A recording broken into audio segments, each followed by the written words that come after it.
Hello guys and welcome for another Eternum video. I really didn't want to start the video in a negative way, but unfortunately I just don't have enough jokes to override the bigger joke that AGS created with the release of Season 8. Some of you might be wondering what am I talking about and if I will be blasting again patch notes suggestions, but don't worry as I will not do that. Today I will share with you the most broken and undisputedly overpowered weapon build for which I actually hope that everyone will start a riot again in their Discord. And of course, technically I could be this someone, but unfortunately I got banned from their Discord for having an opinion that doesn't align with their way of treating the game, same like many other players. But let's keep my ban and all nonsense on the side and let me tell you what is it all about. Let's start from the very beginning, so all of the new players watching this video would also be able to understand the history and the root of that problem. We all know from the release of the Blunderbuss that the weapon was quite good when it comes to burst damage. It was so good that most of the assassin players back then turned their attention to it and changed to Blunderbuss almost immediately. Not long after, big portion of the community raised their voice over the overpowered gun and it got a nerf not long after that.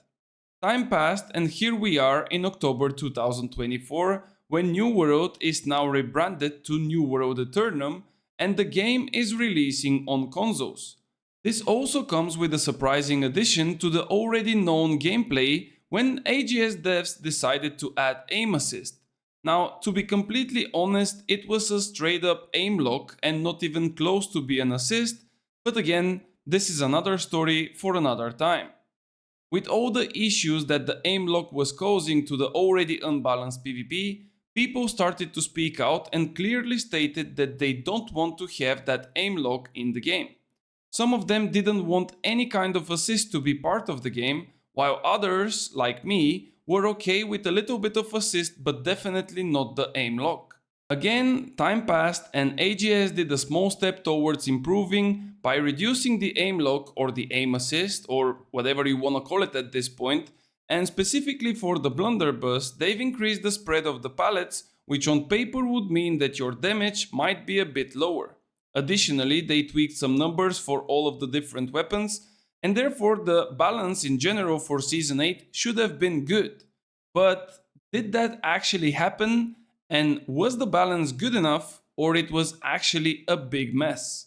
For Season 8 there are a couple of gigantic issues when it comes to PvP. I already made 3 videos with my Firestaff builds and in 2 of them I had to use the Void Gauntlet artifact Life Taker simply because it's extremely overpowered. Today, unfortunately, one of the main suspects is again the Life Taker, so let's take a deeper dive on how exactly this combination of Blunderbuss and Life Taker is just extremely overpowered.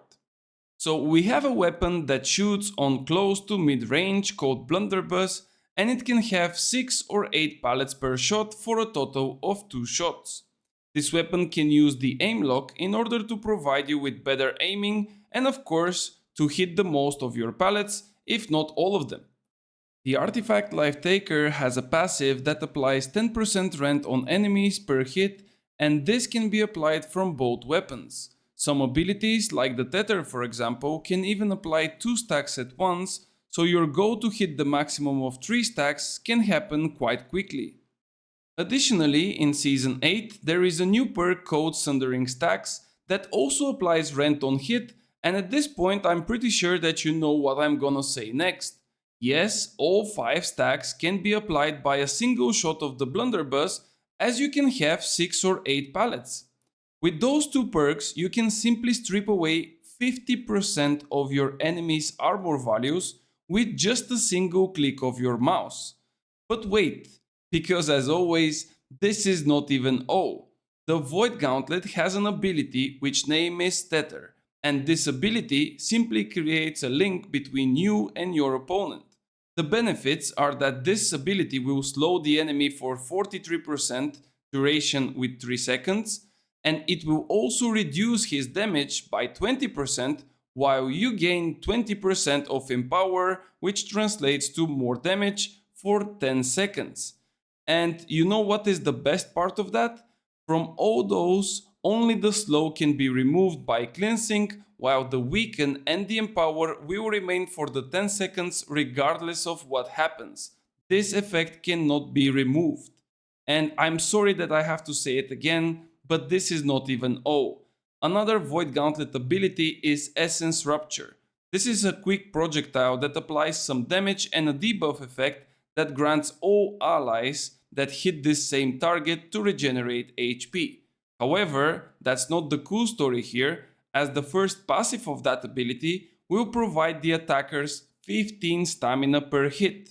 Yes, 15 stamina per hit. So if you add the 6 pallets again, this would mean a total of 90 stamina per single click on the mouse button, which technically translates into a gun that shoots non-stop at you with high damage, high movement speed, rending 50% of your armor, and still being able to keep the distance due to the middle range of attack. At this point, I'm really not sure how AGS are approaching the PvP balance and the game's combat in general, but one thing is definitely confirmed for the past 4 years, and this is that they don't understand how balance works at all.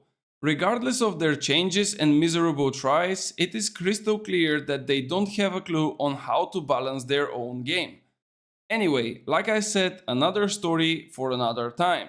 But I really had the feeling that this info should be out there for the Blunderbuss and Void Gauntlet, so everyone would be aware of what exactly is going on.